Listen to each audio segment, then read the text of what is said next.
प्रिय विद्यार्थियों, आज हम कक्षा 11 गणित का अध्याय 1 का लेक्चर 3 स्टार्ट कर रहे हैं।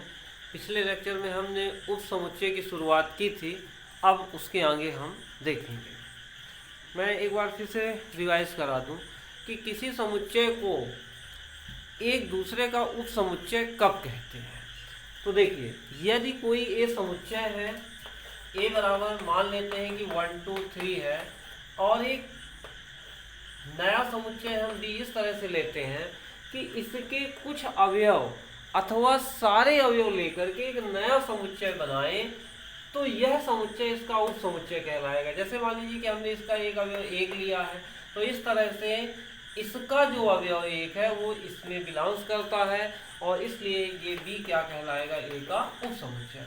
अगर इसमें हम एक के अलावा दो ले लें तो भी ये यहाँ पे दो लेंगे और तब भी ए का उप समुच्चय है।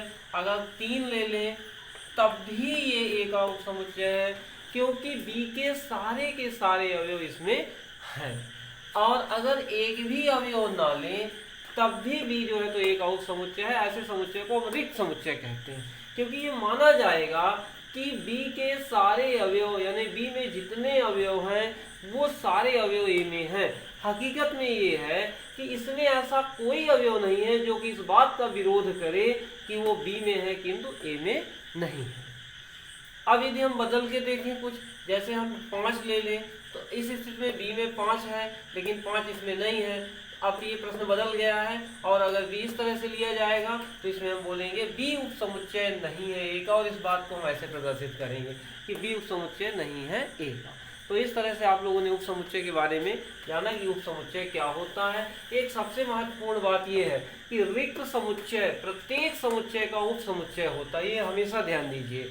और दूसरी चीज ये है कि प्रत्येक समुच्चय स्वयं का उप समुच्चय होता है, क्योंकि देखिए ए बराबर अगर हम फिर से 1 2 3 ले लें तो यहाँ पर ध्यान दीजिए कि ए इज अ सबसेट ऑफ ए, मतलब ए उप समुच्चय है ए का, क्योंकि ए के सारे अवयव ए में हैं। तो इस तरीके से उस समुच्चय के बारे में हमने ये देखा। अब आगे हम पढ़ेंगे, आपकी पुस्तक में है अंतराल आर के उप समुच्चय के रूप में, मतलब अंतराल आर ये क्या होता है, ये वास्तविक संख्याओं का उप समुच्चय कैसे बनता है। देखिए, इसके बारे में हम चर्चा करेंगे। देखिए, संख्या रेखा में बहुत सारी संख्याएं होती हैं, आप लोगों को पता है। अब संख्या रेखा में मान लेते हैं 0 है, यहाँ 1 2 3 तमाम संख्याएं, यहाँ -1 -2, इस तरह से इधर अनंत तक इधर अनंत तक। अब इस संख्या रेखा में हम कोई भी दो बिंदु लेते हैं। मान लेते हैं कि हमने यहाँ पर 1 लिया, यहाँ पे हमने 2 लिया। अब 1 और 2 के बीच की संख्याओं की मैं बात करूं तो 1 और 2 के बीच की कितनी संख्याएं हैं। 1 और 2 के बीच में आपको पता होगा अनंत संख्याएं हैं। कैसे? 1.1 भी हो सकता है, 1.2 भी। अब 1.1 क्यों? 1.01 भी तो है, 1.001 भी। तमाम संख्याएं 1 और 2 के बीच में अनंत संख्याएं हैं। तो और ये जो संख्या रेखा बनी है ये वास्तविक संख्या रेखा कहलाती है, और इसको हम वास्तविक संख्याओं को आर से प्रदर्शित करते हैं। तो इस तरह से ये सारी वास्तविक संख्याएं हैं। अब अगर हम इस 1 2 को इस छोटे कोष्टक को लगा करके इस तरह से व्यक्त करें तो इसका मतलब ये निकलता है कि 1 और 2 के बीच की सभी वास्तविक संख्याएं, अर्थात 1 और 2 के बीच में कौन सी आएंगी, 1.1 भी हो सकता है, 1.01 1.001 1.2 1.3 हम गिन नहीं सकते हैं, क्योंकि 1 और 2 के बीच की अनंत संख्याएं। तो इस तरह से ये एक अंतराल कहलाता है 1 2, और इस अंतराल के बीच की सारी वास्तविक संख्याएं इसमें कहलाएंगी। निश्चित तौर पे ये क्या है, आर का उप समुच्चय है, मतलब ये उप समुच्चय है आर का, क्योंकि आर में तो सारी वास्तविक संख्याएं आएंगी, इधर वाली भी आएंगी, ये सब आएंगी, लेकिन 1, 2 में सिर्फ 1 और 2 के बीच की आएगी। तो इस तरह से हम ये कह सकते हैं कि ये जो अंतराल 1, 2 लिया गया है ये आर का उप समुच्चय है। मैं फिर एक चीज में ध्यान देना चाहता हूं कि जो ये 1, 2 है, आप लोग इसमें कंफ्यूज मत होइएगा कि ये एक निर्देशांक है। वास्तव में जब आप कक्षा 10वीं 9वीं में पढ़े हैं, क्या पढ़े हैं कि ये 1, 2 एक तरह का निर्देशांक भी होता है। जैसे यहाँ 1 है, यहाँ 2 है, और इधर से 1 2 ये x अक्ष है, ये y अक्ष है। तो आपने सीखा होगा कि x में 1 y में 2, अर्थात एक बिंदु को प्रदर्शित कर रहा 1, 2।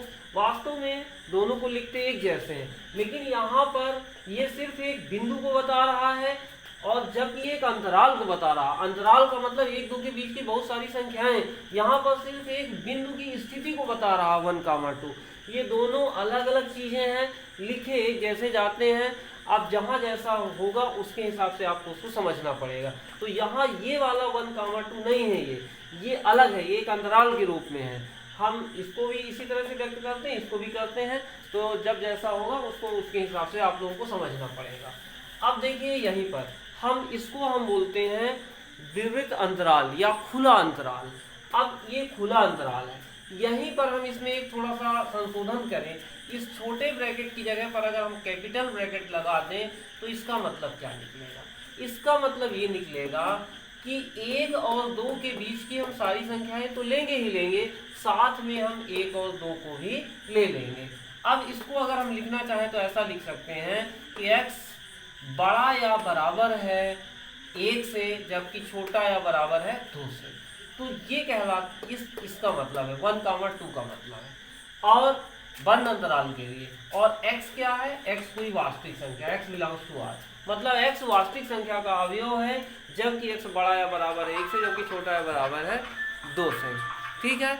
अब इसमें क्या है, अभी देखिए खुले अंतराल के लिए मैं नहीं बताया था। खुले अंतराल अगर यहाँ छोटा ब्रैकेट लगा होता तो इसी चीज को हम ये ऐसा लिखते, यहाँ पे ये हट जाता, मतलब x बड़ा है 1 से, जबकि छोटा है 2 से। तो इसका मतलब ये है कि इसमें 1 और 2 शामिल नहीं है, सिर्फ 1 और 2 के बीच की हैं।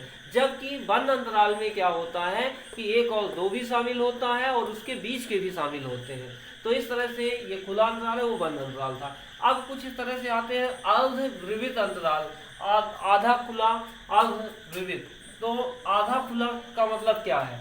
ये इस तरफ से खुला है, इस तरफ से बंद है।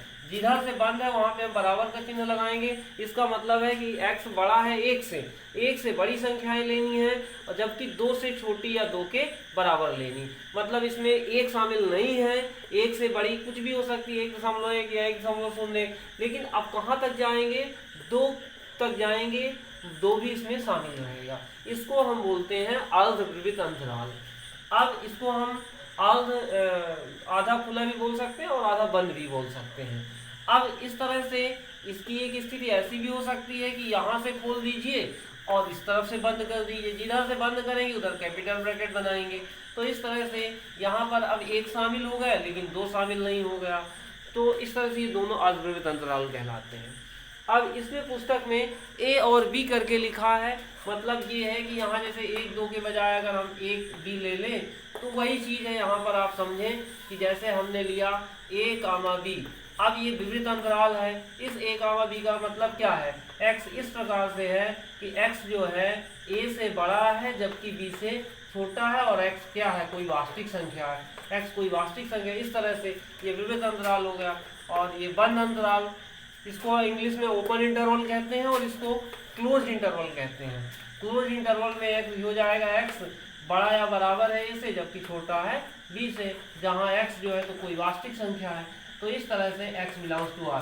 तो ये बंद अंतराल हो गया, ये खुला अंतराल हो गया। अर्धविवृत में जैसे मैंने बताया कि आप यहाँ अगर यहाँ कैपिटल ब्रैकेट लगाते हैं तो यहाँ स्मॉल ब्रैकेट लगा दीजिए। तो यहाँ पर क्या होगा कि x बड़ा या बराबर है a से, जबकि छोटा है b से। तो ध्यान दीजिए a b की जगह कुछ भी हो सकता है, 1 2 भी हो सकता है, 1 3 भी हो सकता है, -2 3 भी हो सकता है। तो जो भी संख्या होगी उसके बीच की संख्या हमें लेनी इस स्थिति के अनुसार, कि खुला अंतराल है कि बंद अंतराल है कि अर्ध खुला अंतराल है। जो भी हमारे सामने स्थिति आएगी हम उस स्थिति के अनुसार इसका प्रदर्शन करेंगे। आप लोग पुस्तक में और इसको अच्छे से देख लेंगे।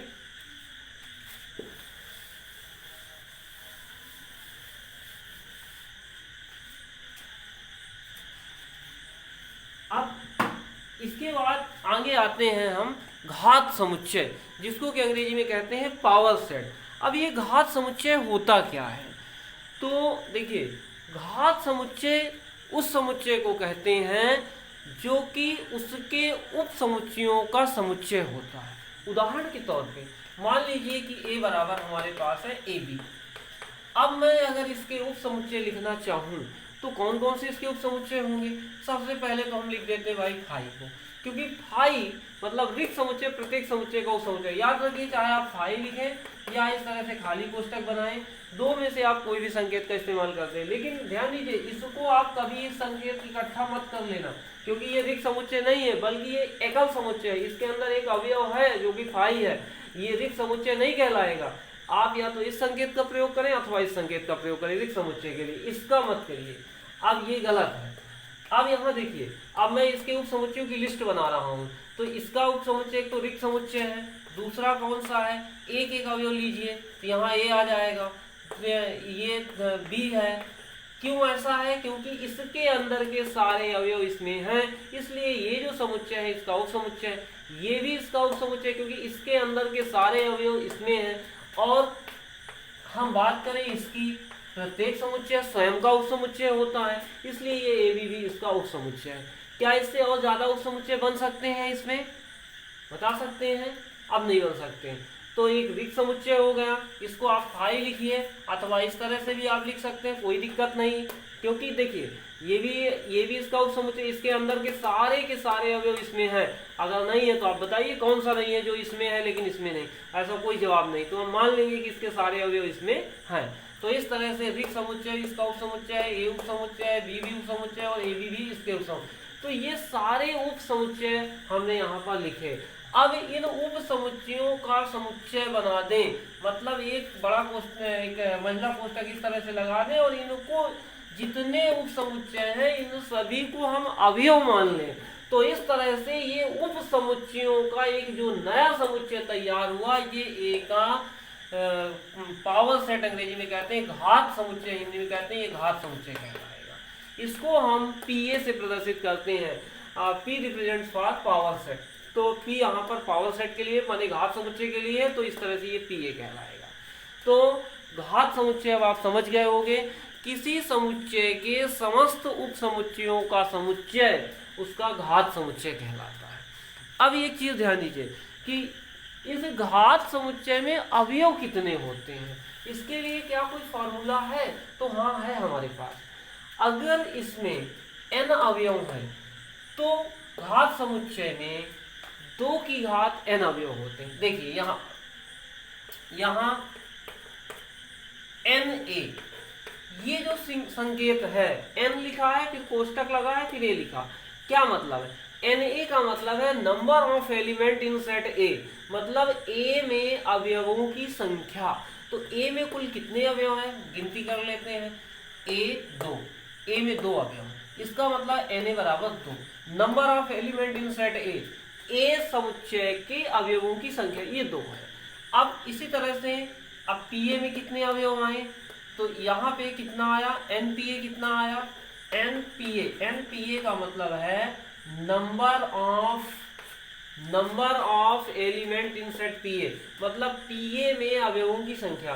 तो इस PA जो समुच्चय है इसमें कितने अवयव, पहला अवयव, दूसरा, तीसरा, चौथा, टोटल 4 अवयव। अब इसको हम संख्या जानना चाहें, इसकी संख्या, तो इसके लिए फॉर्मूला ये है कि NPA बराबर, फॉर्मूला ध्यान दीजिए, NPA है, इसकी जो संख्या होती है वो 2 की पावर n होती है, 2 की पावर n। अब n क्या है, a के अवयवों की संख्या, तो इसको हम ऐसा भी लिख सकते हैं 2 की पावर na, ऐसा भी लिख सकते हैं। तो अब इसमें 2 की पावर na मतलब 2 की पावर na कितना मिला है, 2 मिला है, तो 2 की पावर 2 कितना आएगा, 4, जो कि सही है। NPA में हमने प्रैक्टिकली गिन के देख लिया। अगर हम ये न बनाए होते, ये पूरा PA बिल्कुल नहीं बनाए होते और सिर्फ इतना क्वेश्चन करते कि जो इसका घात समुच्चय बनेगा उसमें कितने अवयव होंगे, तो सीधे इस फार्मूले के इस्तेमाल करते 2 की घात Na, मतलब 2 के ऊपर घात लगाते जितने अवयव हैं। जैसे इसमें 2 अवयव हैं तो 2 की घात हम 2 लगाएंगे तो 4 मिला, इसका मतलब इसके PA में 4 आएंगे। उदाहरण के तौर पे मैं दूसरा उदाहरण इसको बदल के ले रहा हूँ। मान लीजिए कि इसमें 3 अवयव होते ABC और तब हम इसका PA बनाते, तो ऐसी स्थिति में जो है उस PA के अंदर जितने अवयव होते तो 2 की घात 3 अर्थात 8 अवयव बनते। अब वो इसी तरह से अगर 4 होते तो 2 की घात 4 मतलब 16 बनते। कैसे बनेंगे देखिए, चलिए इसको जल्दी से बना के देख लेते हैं। अगर हमारे पास जो है तो ABC होता तो सबसे पहले इसका PA बनाने के लिए रिक्त समुच्चय लिखते, सही बात है। सिंगल सिंगल एलिमेंट लिखते, A लिखते, B लिखते, चलिए बढ़ गया, C भी आ गया यहाँ पे। अब दो दो करके लिखो तो दो में क्या AB आ जाएगा हमारे पास, ये AB आ गया, फिर BC आएगा और क्या आएगा AC भी आ जाएगा। तो इस तरह से ये AC भी उप समुच्चय है और इसी तरह से जो है तो एक खुद हो जाएगा ABC, तो ये यहाँ पर ABC भी आ गया। अब क्या इससे और ज़्यादा बनेंगे? नहीं बनेंगे। कितने हैं गिनती करिए, 1 2 3 4 5 6 7 और 8। ये अपन पहले ही देख चुके थे कि 2 की घात लगानी है जितने इसमें अवयव हैं, 1 2 3 अवयव, 2 की घात 3 8। वास्तव में बिल्कुल सही है, एग्जैक्ट बिल्कुल 8 अवयव आए हैं। तो इससे आप पता कर सकते हो कि अगर कोई समुच्चय A दिया है तो उसके घात समुच्चय में अवयवों की संख्या कितनी होगी। तो 2 की घात उतनी लगानी है जितने उसमें अवयव हैं, उससे हमको जो उत्तर मिलेगा उतने अवयव उसके घात समुच्चय में होते हैं। तो ये दो थी घात समुच्चय में अवयवों की संख्या का ये सूत्र आपकी पुस्तक में दिया है, आप देख सकते हैं और उससे हल कर सकते हैं।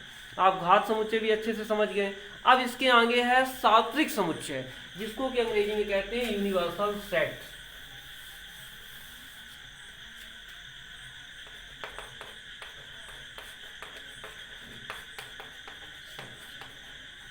अब ये सात्विक समुच्चय क्या है? तो एक ऐसा बड़ा समुच्चय जिसके विचाराधीन अन्य सभी समुच्चय उसके उप समुच्चय हो, उसे हम सात्विक समुच्चय कहते हैं। अब उदाहरण से इसको आप समझिए, जैसे मान लीजिए कि हमारे पास A बराबर मान लेते हैं कि 1 2 है, B हमारे पास मान लेते हैं कि 3 4 है। अब इस तरह से हमारे पास ये संख्याओं वाले कोई समुच्चय है। अब यहाँ पर हम सात्विक समुच्चय जिसको कि हम U से प्रदर्शित करते हैं, कोई एक ऐसा समुच्चय लेंगे जिसके ये जितने हम ऊपर ले रहे हैं ये सारे के सारे उप समुच्चय बन जाए। तो उप समुच्चय बनाने के लिए चलिए 1 2 3 4 कुछ और बढ़ा दीजिए 5 6 7, यहाँ तक भी आप स्टॉप कर सकते हैं क्योंकि ये दोनों इसके उप समुच्चय बन चुके हैं। तो इस तरह से यहाँ पर जो समुच्चय U है इसमें A और B के लिए सात्विक समुच्चय कहलाएगा। तो सात्विक समुच्चय एक ऐसा समुच्चय है जिसके विचाराधीन अन्य सभी समुच्चय क्या हों, उप समुच्चय हों। उदाहरण के लिए और भी हम देख सकते हैं, जैसे मान लीजिए कि हम कई प्रकार की संख्याएं लें तो ये सभी वास्तविक संख्याओं के उप समुच्चय कहलाएंगे। हाँ, संख्याएं लेते समय ध्यान दें कि समिश्र संख्याएं आप पढ़ोगे, समिश्र संख्याएं ना आए उसमें, वास्तविक संख्याओं जैसे 1/2 4/5 वर्गमूल 2, इस तरह की हम कोई भी संख्याओं का संग्रह समुच्चय ले लेते हैं। तो ये यहाँ पर जो सात्विक समुच्चय होगा तो वास्तविक संख्याओं का समुच्चय जो है तो सात्विक समुच्चय कहला जाएगा, क्योंकि सारी की सारी संख्याएं वास्तविक संख्याओं की उप समुच्चय कहलाएंगी। अब चलिए आते हैं प्रश्नावली 1.3 पे। तो देखिए आप लोग पुस्तक खोलें और पुस्तक में प्रश्नों को देखते जाएं और हल करते जाएं। देखिए आपके सामने है पहला प्रश्न है, रिक्त स्थानों में उप समुच्चय है या उप समुच्चय नहीं है को भरकर सही कथन बताइए। तो देखिए आपके सामने है पहले का पहला प्रश्न जो कि ये दिया है 1 2 3 4 1 2 3 और डैश डैश डैश, ये फिल इन द ब्लैंक है। यहाँ पे आगे लिखा 1 2 3 4 5 1 2 3 4 5। अब आपको बताना है कि क्या ये उप समुच्चय है।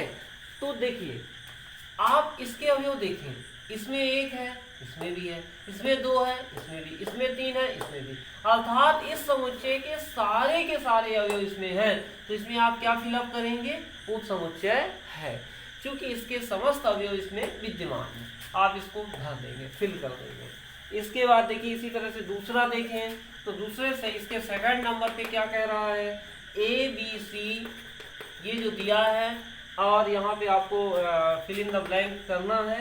इस पे है BCD। आप क्या देखते हैं यहाँ पे, क्या A इसमें है, बिल्कुल नहीं दिख रहा, हो गया। एक भी एलिमेंट अगर इसमें है लेकिन इसमें नहीं है तो उप समुच्चय नहीं कहलाएगा। बाकी जैसा भी इसमें रहे हैं, जैसे B और C है भी, कोई मतलब नहीं है। जो एक अवयव A है वो तो नहीं है इसमें, क्योंकि इसके सारे के सारे अवयव इसमें होने चाहिए। अगर एक भी अवयव ऐसा निकल कर आता है जो कि इसमें है लेकिन इसमें नहीं है, तो ये वाला जो समुच्चय है इसका उप समुच्चय नहीं कहलाएगा। ऐसी स्थिति में हम इसको ऐसे करेंगे, माने उप समुच्चय नहीं। तो ये पहला वाला समुच्चय इस दूसरे का उप समुच्चय नहीं है। इसी तरह से देखिए तीसरा, अब आप लोग अपने से भरे में बताते जाता हूँ। ये x इस प्रकार है कि x आपके विद्यालय की कक्षा 11 का विद्यार्थी है और x इस प्रकार है कि आपके विद्यालय का एक विद्यार्थी। अब आप बताइए कि जो कक्षा 11 का विद्यार्थी है तो क्या वो आपके विद्यालय में नहीं होगा? मिल जाएगा, बिल्कुल मिल जाएगा, क्योंकि आपके विद्यालय के विद्यार्थी में बहुत सारे विद्यार्थी होंगे, आपकी क्लास के भी होंगे और कुछ दूसरी क्लास के भी होंगे। तो जो आपकी क्लास के जो विद्यार्थी हैं वो कक्षा 11 के आपके क्लास के विद्यार्थी विद्यालय के विद्यार्थियों में शामिल हैं और इसलिए आप इस तीसरे नंबर में भरेंगे उप समुच्चय है। और देखिए चौथा नंबर, इसमें है x इस प्रकार है कि x किसी समतल में एक वृत्त है और आगे है x इस प्रकार एक समतल में एक वृत्त है जिसकी त्रिज्या 1 इकाई है। अब देखिए इसमें कोई बोल दिया कि कोई भी वृत्त है, कोई भी वृत्त का मतलब है 1 इकाई त्रिज्या का भी हो सकता है, 10 का भी हो सकता है, 25 का भी हो सकता है। अब उसको बोल रहा है कि उस समुच्चय है 1 इकाई वाला, बिल्कुल नहीं हो सकता भाई। इधर तो बहुत सारे वृत्त हो सकते हैं, मतलब 1 इकाई का भी हो सकता है, 2 का भी, 3 का भी, तो ये कहाँ से सिर्फ 1 इकाई वाले का उपसमुच्चय हो सकता है? हाँ, अगर इसको उल्टा लिख दिया जाए, बाद में जो लिखा उसको पहले और पहले वाले को बाद में, तो ये हो सकता है, तो ये मतलब हो जाएगा। अब देखिए पांचवा नंबर, x इस प्रकार है कि x किसी समतल में एक त्रिभुज है और x इस प्रकार है किसी समतल में एक आयत है। अब ये बताइए त्रिभुज कभी भी आयत का उपसमुच्चय नहीं हो सकता, ये ध्यान दीजिए। त्रिभुज अलग चीज है, आयत अलग चीज है। छठवां है, x किसी समतल में स्थित समबाहु त्रिभुज है और x किसी समतल में स्थित एक त्रिभुज है। तो हाँ देखिए, समबाहु त्रिभुज एक प्रकार का त्रिभुज ही है, तो जो समबाहु त्रिभुज है वो समतल में स्थित त्रिभुजों के समुच्चय का उपसमुच्चय कहलाएगा। सातवां है, x इस प्रकार है कि x एक समप्राकृत संख्या है और x एक पूर्णांक है। तो ध्यान दीजिए, जो समप्राकृत संख्याएं हैं वो एक तरह की पूर्णांक ही तो हैं। अगर प्रत्येक समप्राकृत संख्या पूर्णांक, जैसे समप्राकृत संख्या 2 है तो 2 पूर्णांक भी, आप कोई भी समप्राकृत संख्या बोलेंगे 2, 4, 6, 8, वो प्रत्येक समप्राकृत संख्या एक पूर्णांक कहलाएगी और इसलिए जो समप्राकृत संख्या है ये पूर्णांक का उपसमुच्चय कहलाएगा। आप इसमें भरेंगे उपसमुच्चय है। अब देखिए दूसरा नंबर का प्रश्न है, जांचिए निम्नलिखित कथन सत्य है अथवा असत्य।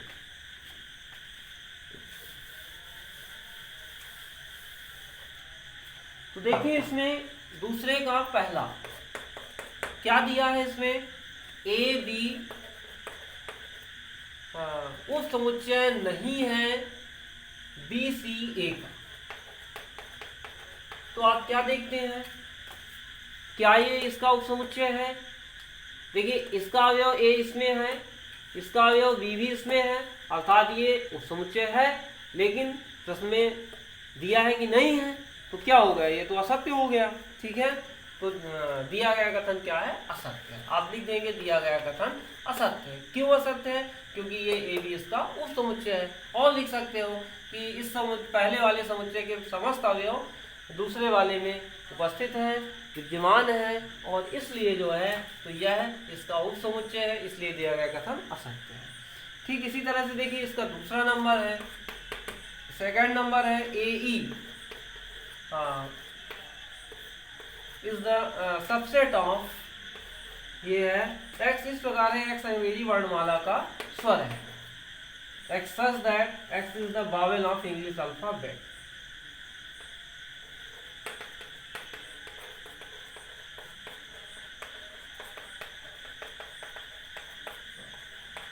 अब देखिए x अंग्रेजी वर्णमाला का स्वर है, ए क्या है, अंग्रेजी वर्णमाला का स्वर है, इसमें मिल जाएगा क्योंकि इसमें ए ई आई ओ यू आएंगे, ई इसमें है, इसमें भी है, तो ये दिया गया कथन क्या है, सत्य है। तो इस तरह से आप इसको कर लेंगे आगे के भी।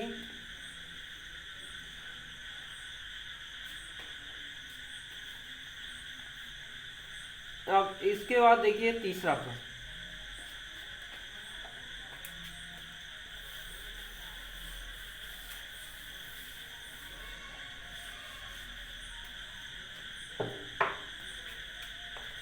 तीसरे प्रश्न में आपको दिया है a बराबर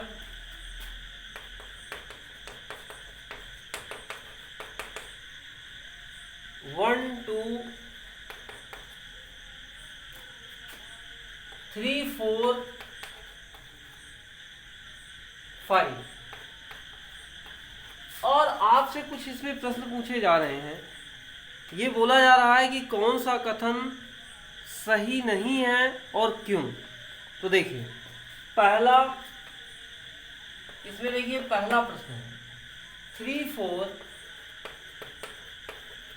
is the subset of A. देखिए क्या ये सत्य है? आप क्या देखते हैं? अगर इसके अंदर के सारे अवयव इसमें मिल जाएं तो ये सत्य कहलाएगा, नहीं तो सत्य नहीं है। चलिए ढूंढते हैं। इसके अंदर क्या है? 3 कहीं दिख रहा है 3, जैसे ये 1 दिख रहा है, 2 दिख रहा है, इस तरह से 3 नहीं दिख रहा, इकट्ठा दिख रहा है 3 4।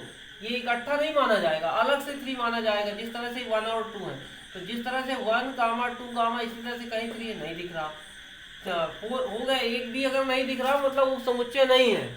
बाकी चाहे सब दिख जाए, हालांकि 4 भी नहीं दिख रहा है यहाँ कहीं अलग से, लेकिन अगर एक भी अवयव अगर ऐसा है जो इसमें नहीं है तो ये उपसमुच्चय नहीं कहलाएगा। तो हम लिखेंगे चूंकि 3 डज नॉट बिलोंग्स टू ए, 3 ए का अवयव नहीं है, इसलिए यहाँ पे लिख सकते हैं कि 3 4 इज नॉट सबसेट ऑफ ए। ठीक है, मतलब दिया गया कथन असत्य है। क्या निकला? ये असत्य है। इसको हम लिख सकते हैं असत्य, और ये कारण हो गया इसका। अब इसका देखिए दूसरा नंबर देखें, 3 4 बिलोंग्स टू ए। इसी का सेकंड नंबर देखें, तो सेकंड नंबर क्या है कि 3 4 बिलोंग्स टू ए। बिलोंग्स का मतलब क्या है? उसके अंदर घुसा, अवयव है। तो ये चीज इसका अवयव है। अवयव है का मतलब है कि ये चीज इसके अंदर कहीं ना कहीं है। तो निश्चित तौर पे 3 4 ए का अवयव है, क्योंकि ये जो 3 4 है ये इस समुच्चय ए के अंदर घुसा हुआ है। तो ये दिया गया कथन क्या हो गया? सत्य हो गया। यह सत्य नहीं है। बस सत्य का कोई कारण नहीं देना, असत्य वालों का ही कारण देना। जो कथन सही नहीं है उसी को बताना कि क्यों नहीं। ये तो क्या हो गया? सत्य हो गया। अब सबसे बड़ी बात ये ध्यान देने की है कि जब कभी भी ये सिंबल आता है, ये संकेत बिलोंग्स टू का आता है, तो हमको ये ढूंढना है कि ब्रैकेट अगर लगा है तो ब्रैकेट के साथ में, नहीं लगा तो बिना ब्रैकेट के, क्या वो चीज उसके अंदर कहीं ना कहीं मिल रही है। और अगर सबसेट आता है, जैसे मान लेते हैं कि 3 4 और इस तरह से सबसेट आता है, तो सबसेट में हमको क्या करना है कि ब्रैकेट छोड़ के इसके अंदर की चीजों को देखना है कि ए के अंदर है कि नहीं। अर्थात इस समुच्चय के अंदर के अवयव ए के अंदर है कि नहीं, और अगर इसके अंदर के अवयव ए के अंदर हैं तो ये चीज इसका उपसमुच्चय कहलाएगी। और बिलोंग्स टू में क्या होता है कि अगर ब्रैकेट लगा है तो ब्रैकेट के साथ में, नहीं लगा तो बिना ब्रैकेट के, वो चीज उसके अंदर है कि नहीं। ये दोनों में अच्छे से अंतर जान लेना बहुत जरूरी है, वरना इसी में बहुत ज्यादा कंफ्यूजन होता है। बिलोंग्स टू अगर हम लिखते हैं तो देखिए जैसे यहाँ पर 1 है 2 है, हम ऐसा लिखेंगे 2 बिलोंग्स टू ए, तो 2 ये सही है क्योंकि 2 इसके अंदर है। लेकिन अगर इसमें ब्रैकेट लगा के लिख दें तो ये गलत हो जाएगा, क्योंकि ब्रैकेट के साथ में 2 नहीं है। ये तब सही हो जाता है अगर यहाँ में एक तो ब्रैकेट भी लगा दो, क्योंकि अब हम बिलोंग्स टू में हम जो भी है ब्रैकेट अगर लगा तो ब्रैकेट के साथ में देखेंगे, नहीं लगा तो बिना ब्रैकेट के देखेंगे। तो विथ ब्रैकेट के साथ में ये 2 अब इसमें आ गए तो अब सही हो जाएगा। फिलहाल ये क्वेश्चन को अभी चेंज नहीं कर रहे हैं, उसी क्वेश्चन पे चलते हैं। तो इसको अभी रहने दीजिए, मैंने समझाने के लिए बताया। तो ये ठीक है। देखिए दूसरा ये हमारा सत्य हो गया, क्योंकि जब ये बोला कि 3 4 बिलोंग्स टू ए, मतलब ब्रैकेट के साथ में ये बिलोंग्स कर रहा, तो हाँ ये ब्रैकेट के साथ में 3 4 इसके अंदर है, तो ये सही। इसके बाद इसी का देखिए तीसरा नंबर, ये जो तीसरा प्रश्न है इसमें है ये एक ब्रैकेट लगा है, 2 ब्रैकेट लगे हैं, और यहाँ पर देखिए एक ब्रैकेट है और दूसरे में लिखा है 3 4, और इसमें कहता है कि द सबसेट ऑफ ए, ये ए का सबसेट है। क्या ये सही है? अब देखिए इसके लिए देखिए जब मैंने भी ये बताया कि अगर हमें सबसेट देखना किसी भी चीज को, तो सबसेट देखने के लिए हम क्या करेंगे कि इस सेट के अंदर का एलिमेंट इस सेट के अंदर ढूंढेंगे। अगर इस सेट के अंदर का एलिमेंट इसके अंदर कहीं ना कहीं मिल गया तो ये चीज इसका सबसेट है। आइए ढूंढते हैं। ये सेट दिया है, सेट के लिए ये ब्रैकेट बना है, इसका ये क्या कहला गया, अंदर वाला एलिमेंट यानी अवयव कहला गया। तो ये अवयव कहीं ना कहीं यहाँ पे है। ये देखिए 3 4 ब्रैकेट के साथ में विद ब्रैकेट ये है, निश्चित तौर पे ये सत्य है, क्योंकि इस समुच्चय का ये अवयव है और ये अवयव ए के अंदर है, और इसलिए ये क्या कहला गया, सत्य कहला गया। बस सत्य है, इसको सत्य के लिए जवाब नहीं देना, केवल गलत के लिए देना। अब देखिए इसका अगला चौथा प्रश्न क्या है। चौथा प्रश्न है, इसमें 1 बिलोंग्स टू ए। देखिए बिलोंग्स, अब ये सबसेट नहीं है, बिलोंग्स, तो 1 बिलोंग्स टू ए मतलब ये इसका अवयव है। अवयव मतलब सदस्य है, मतलब समुच्चय ए के कहीं ना कहीं अंदर है। तो 1 देखिए अंदर है, 1 तो है, मतलब ये क्या निकला, सत्य निकला, ये सत्य हो गया। इसके बाद देखिए पांचवा देखें, तो पांचवा क्या है, पांचवा ये कह रहा है 1 सबसेट ए, 1 सबसेट ए। अब देखिए पहली चीज जब हम बोलते हैं कि 1 सबसेट, सबसेट मतलब सेट तो बोल रहे हैं ना, सेट बोल रहे हैं, तो पहली चीज ब्रैकेट ढूंढो, ब्रैकेट कहाँ, इसमें ब्रैकेट तो लगे नहीं है, तो ये तो सबसेट है नहीं कि आप बोलेंगे 1 सबसेट ए। 1 ए का सबसेट कहाँ, एलिमेंट जरूर है, इसके अंदर है, सेट जैसा कुछ नहीं है, इसलिए ये कथन क्या है, असत्य। इसको हम लिखेंगे असत्य, ठीक है। और यहाँ कारण में लिख देंगे कि 1 बिलोंग्स टू ए, मतलब 1 ए पर बिलोंग्स कर रहा है, 1 बिलोंग्स टू ए। 1 सबसेट नहीं है सिंस 1 बिलोंग्स टू ए, यानी यहाँ पे एक ए का अवयव है जबकि एक ए का समुच्चय नहीं है।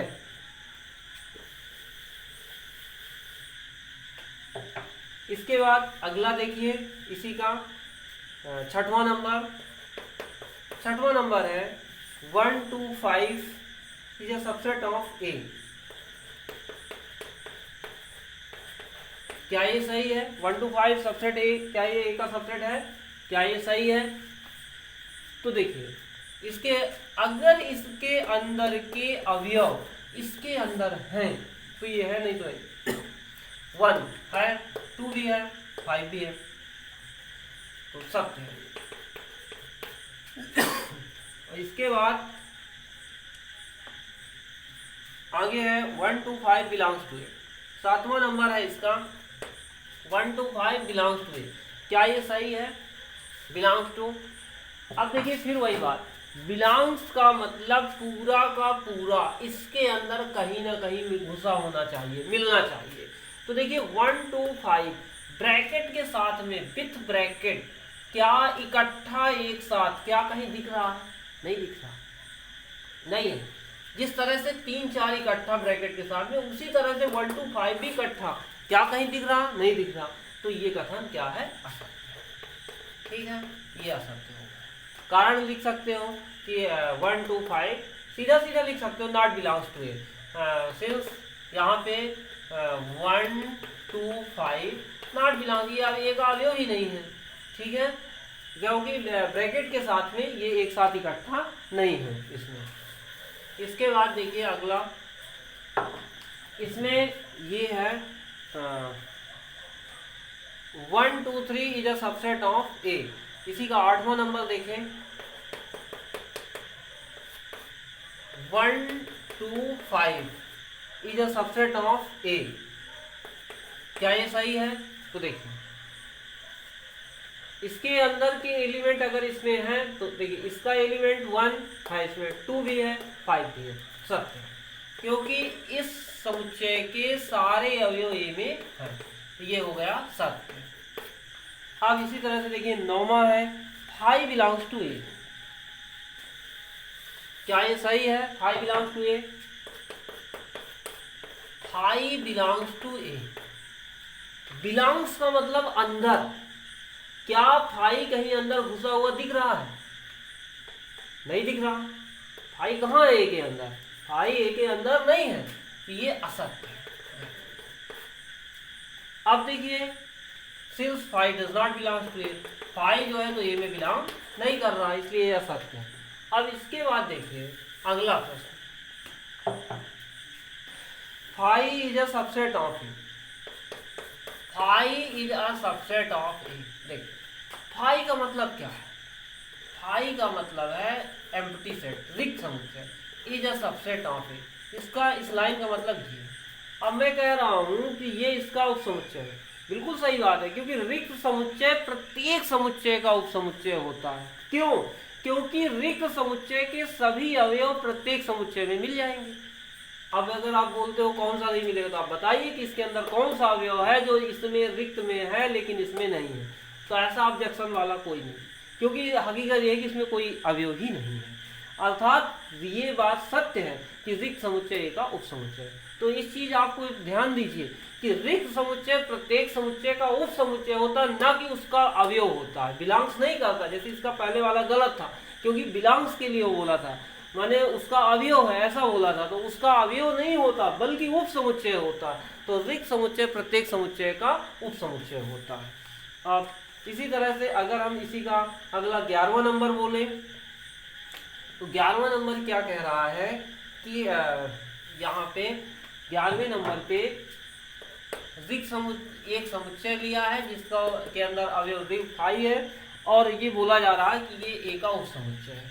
अब ध्यान दीजिए, फिर से वही बात, अगर ये समुच्चय इसका उपसमुच्चय है तो इसके अंदर के सारे अवयव इसके अंदर होने चाहिए। मतलब ये समुच्चय इस समुच्चय का तब उपसमुच्चय माना जाएगा जब इसके अंदर के सारे अवयव इस ए के अंदर हों। अब ढूंढिए, इसके अंदर का फाई क्या ए के अंदर है? कहीं कहीं नहीं है, तो ये क्या हो गया? असत्य हो गया।